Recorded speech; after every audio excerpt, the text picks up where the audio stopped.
உதயநிதி முன்பு சிஎம் விஜயை ஒருமையில் திட்டி தீர்த்த அடுத்த திமுக எம்எல்ஏ. அதை கைத்தட்டி ரசித்த திமுகவினர்.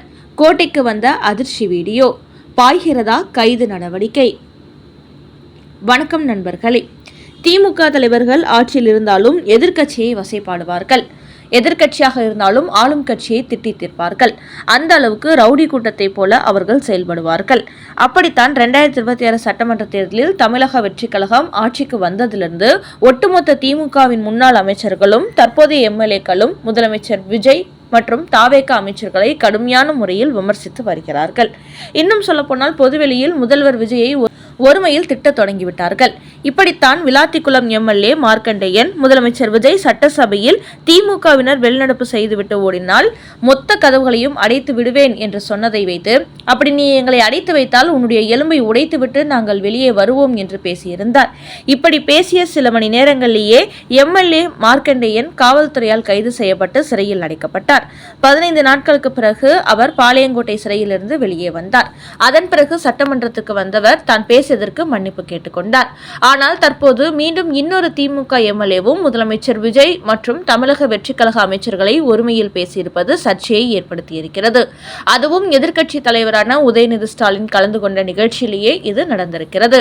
அதாவது பட்டுக்கோட்டையில் நேற்று நடைபெற்ற திமுக நிர்வாகியின் இல்ல திருமண நிகழ்ச்சியில் எதிர்க்கட்சி தலைவர் உதயநிதி ஸ்டாலின் கலந்து கொண்டார். அந்த நிகழ்ச்சியில் திருவையாறு எம்எல்ஏ சந்திரசேகரன் பேசும்போது, தஞ்சாவூரில் விவசாயிகளுக்கு ஆதரவாக திமுக நடத்திய ஆர்ப்பாட்ட கூட்டத்தில் கூடியிருந்தவர்களில் ஒருவன் த்ரிஷா வாழ்க என கத்தினான். அப்போது உதயநிதி பேசும்போது காவிரியின் தண்ணீர் இல்லை என பேசினார். அவரது இந்த பேச்சை தவறாக சித்தரித்து ஒரு வழக்கு போட்டார்கள். அதைத் தொடர்ந்து சென்னை சென்று உதயநிதியை கைது செய்து செங்கிப்பட்டிக்கு அழைத்து வந்து விசாரணைக்கு பிறகு திருப்பி அனுப்பினார்கள். அப்படி செய்துவிட்டு அடுத்த நாள் சட்டசபைக்கு வந்த முதலமைச்சர் விஜய் அனைவரையும் பார்த்து கும்பிட்டார். ஆனால் அன்றைக்கு பதிலுக்கு கும்பிடக்கூடாது என்பதுதான் எங்கள் எண்ணமாக இருந்தது. அவனை விடக்கூடாது என நாங்கள் யாரும் கும்பிடவில்லை. அதனால் எங்களை பார்த்து கும்பிட்ட அவன் மூட் அவுட் ஆகிவிட்டான் என்று முதலமைச்சர் விஜயை ஒருமையில் பேசினார். தொடர்ந்து பேசிய அவர், எங்களது உதயநிதி டெல்டா மாவட்ட விவசாயிகளுக்காக அந்த கஷ்டத்தை ஏற்றுக்கொண்டார். அவரை போய் கைதெல்லாம் பண்ணினான். சட்டசபையில் நிர்மல்குமார் என்ன பண்ணினார்? கரூர் கம்பெனி. அதன் பிறகு ஐயோ சாரி, நம்முடைய உதயநிதி சங்கி அமைச்சர் சாரி சட்ட அமைச்சர் அவர்கள் என்று ஒரு பதிலடி கொடுத்தார். அவன் அதை பார்த்து தலையை ஆட்டினான். நம்முடைய உதயநிதி வெளுத்து வாங்கிவிட்டார். அதோடு இனிமேல் நான் சட்டசபையில் பேசும்போது மாமான்னு தான் சொல்லுவேன் என்றேன். அதற்குள் நான் பொட்டு மாமான்னு சொல்ல போறேன்னு நினைத்து விட்டார்கள். அப்படி நான் சொன்னதுமே அந்த வார்த்தையை பேசக்கூடாது என சபாநாயகர் தடை போட்டார். ஆனால் எனக்கு சட்டசபையில் டிஆர்பி ராஜா, அன்பில் மகேஷ் இல்லாதான் பெரிய வருத்தம்.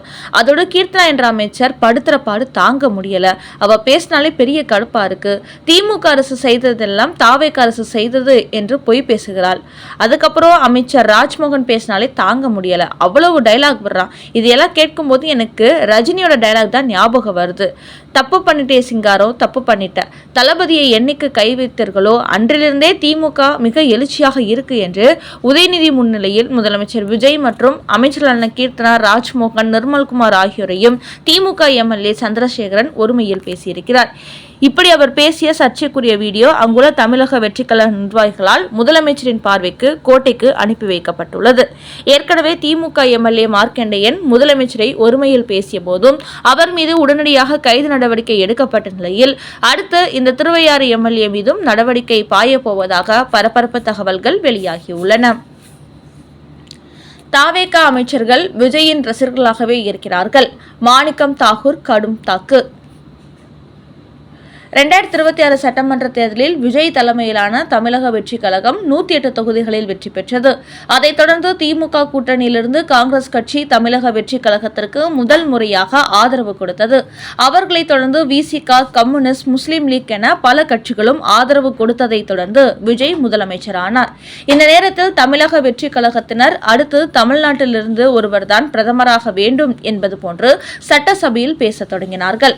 அதோடு சோசியல் மீடியாவில் ஹிந்தி பேசும் நபர்களை வைத்து தமிழ்நாட்டில் விஜய் மிகப்பெரிய சாதனை செய்திருப்பது போன்று ரீல்ஸ் வீடியோக்களை வெளியிட வைத்தார்கள்.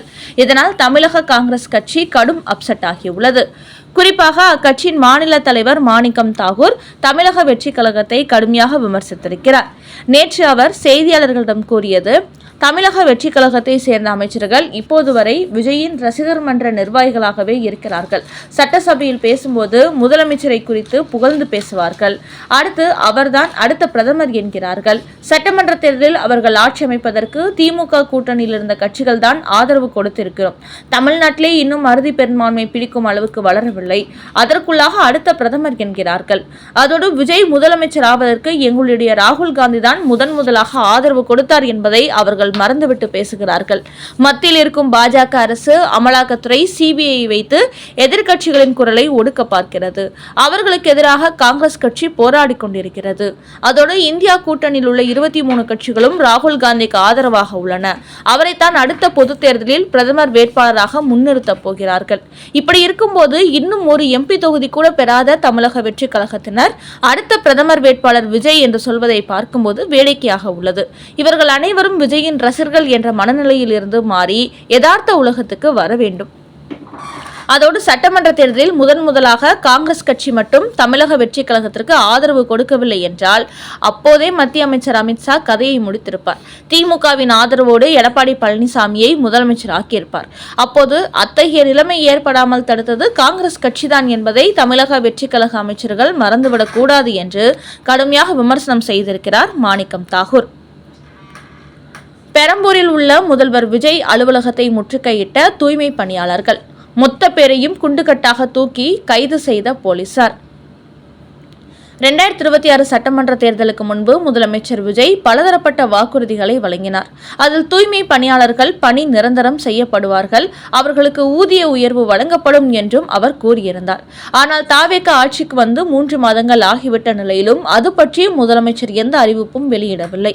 அதனால் கடந்த 2 தினங்களாக தூய்மை பணியாளர்கள் போராட்டத்தில் ஈடுபட்டு வருகிறார்கள். இந்த நிலையில் நேற்று காலை சென்னையில் உள்ள ரிப்பன் மாளிகையில் சென்னை மாநகராட்சி ஆணையருடன் தூய்மை பணியாளர்கள் பேச்சுவார்த்தை ஈடுபட்டார்கள். அதில் எந்த முடிவும் எட்டப்படவில்லை. அதைத் தொடர்ந்து பெரம்பூரில் உள்ள முதலமைச்சர் விஜயின் அலுவலகத்தை அவர்கள் முற்றுகையிட்டார்கள். அப்போது அவர்களை போலீசார் குண்டுகட்டாக தூக்கி கைது செய்தார்கள். அதேபோல் தண்டையார்பேட்டை மண்டல அலுவலகத்திலும் தூய்மை பணியாளர்கள் உள்ளிருப்பு போராட்டத்தில் ஈடுபட்ட போது கைது செய்யப்பட்டார்கள். என்றாலும் இந்த போராட்டம் நீடிக்கும் என்றே தெரிகிறது. தற்போது அனைத்து தூய்மை பணியாளர்களும் ஒன்று சேர்ந்துள்ள நிலையில் அடுத்து தாங்கள் பணிக்கு செல்லாமல் போராட்டத்தில் குதித்து ஒட்டுமொத்த சென்னை மாநகரத்தையும் குப்பை கூழாங்கலாக மாற்றப் போவதாக சில தூய்மை பணியாளர்கள் கூறி வருகிறார்கள். அப்படி ஒரு நிலை ஏற்பட்டால் அரசுக்கு எதிரான கருத்துக்களை கூறும் நபர்களை தேடிப்பிடித்து காவல்துறையினர் கைது செய்து நடவடிக்கை எடுத்து வருகிறார்கள்.